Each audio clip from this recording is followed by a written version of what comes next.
But the next supplement that I take before my workouts and before my jiu-jitsu training sessions is a form of injectable L-Carnitine. L-Carnitine is amazing, and it enhances mitochondrial fat oxidation, and it's going to do a couple things that are going to help improve the energetics of your training session.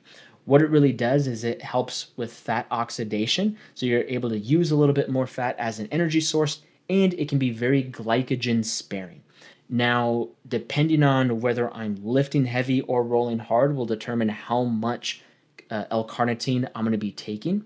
And the main reason why it needs to be injectable is because oral L-Carnitine, it's awesome, but it only has about a 14 to 18% absorption rate, which is kind of a bummer. That's not a lot. So for me personally, I'll take around 300 milligrams of injectable L-Carnitine before jiu-jitsu.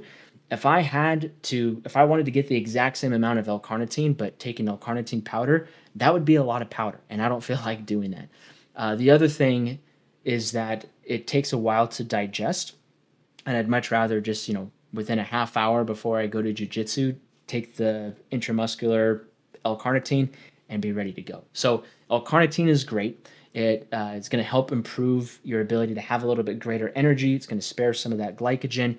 It's great because it's also going to help remove waste products from the mitochondria and, like I said, preserve muscle glycogen. So you can almost think of it as like, imagine you're building a fire and you have the easily burning stuff, like a bunch of twigs and sticks, and then you got the big logs. Imagine you had someone start that fire and it was burning really, really, really fast, and you had someone standing off to the side and they just kept putting more logs on there, more logs, more logs, more logs. So you had a consistent flow of wood going into that fire. The fire didn't burn out, and then you had to wait, chop down some more trees, get some more logs, and then start the fire all over again. That's a very oversimplified way of describing what L-Carnitine does. And for me, when I use it at jiu-jitsu, I definitely feel the benefit of having greater energy. And not just I feel like I can move a little bit more without getting as fatigued, and I can push a higher pace without feeling as fatigued, but I also feel like I'm recovering a lot faster between training rounds. And so for me, if I know that I'm going to have a roll hard session, like lift heavy, roll hard, everything that roll hard represents, having L-Carnitine is really helpful because it does help with that fat oxidation. Using that a little bit more as an energy source helps remove some of that cellular waste, and it's glycogen sparing. So if you have carbs in your system and your muscles are full of glycogen, you're not going to burn yourself out using all that glycogen right away. You can save some of that, kind of prolong the point at which you would need to use that in those grappling exchanges and in that grappling training session. I do take a little bit of L-Carnitine before my workouts, and there's a couple products that I use that are combinations of L-Carnitine and other supplements, and I'll talk about those in a second. But L-Carnitine is great. You could use it before when you're lifting, like doing a bodybuilding workout. The only time I wouldn't suggest using it in the gym is if you're focused on really, really high intensity, short duration bouts of a lot of glycolytic work, or you're doing sprint intervals that are only about 30 seconds in length, and you're going to be resting for 90 seconds to 2 minutes. What's awesome about L-Carnitine is that it's helping your body become more efficient at using fat as an energy source. However, if your training sessions are focused on getting better at using glucose or glycogen as an energy source, you don't want to use L-Carnitine to get in the way of that process. So it's really important that you look at what training sessions you're doing and what is the intent of those training sessions.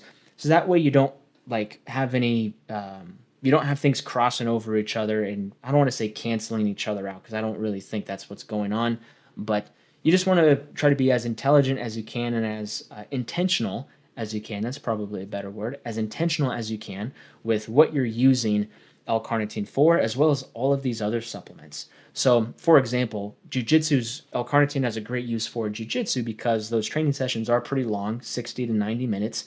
It's a mixed energy domain sport, so there are going to be times where you do need to, tap into some of those more glycolytic energy systems where you're burning fuel really, really fast. You got to be twitchy. You got to be explosive.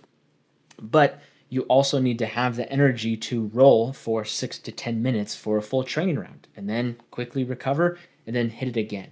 So all that being said, L-carnitine is great, and there's no real issues with taking it as far as I'm aware of. I mean, you do have to take it intramuscularly, so you do need to be careful and not be a dingus when you do that. But yeah, L-carnitine is great. That's part of my pre-training stack. The next thing that I use in combination with L-carnitine is Citicoline. So Citicoline is one of the building blocks for acetylcholine, which is a neurotransmitter that helps with mental sharpness, mental clarity. That can be a big driver for a lot of the quick and very fast and explosive movements that you do as an athlete. So you do kind of get like both ends of that spectrum. You have the L-carnitine helping with the fat oxidation and glycogen sparing. You have the Citicoline kind of working a little bit more on the brain side, helping you be a little bit more mentally focused, helping improve the communication between your brain and your muscles to fire fast and be explosive when you need to be explosive. So combining those two, L-carnitine and Citicoline, can be great. When you have the L-carnitine and Citicoline together, like I said, you do get kind of both ends of that spectrum. You have something that's going to help you when you need to be explosive.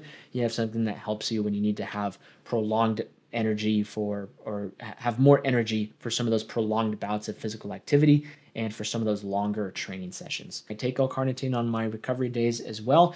It helps with mitochondrial energy, which anything that you can do to improve your overall mitochondrial health is going to be a good thing. The other thing I forgot to mention about L-carnitine is that it also has some antioxidant properties that also help combat some of that oxidative stress. So if you kind of hit that double whammy with the glutathione and the L-carnitine, that can be pretty good for your recovery.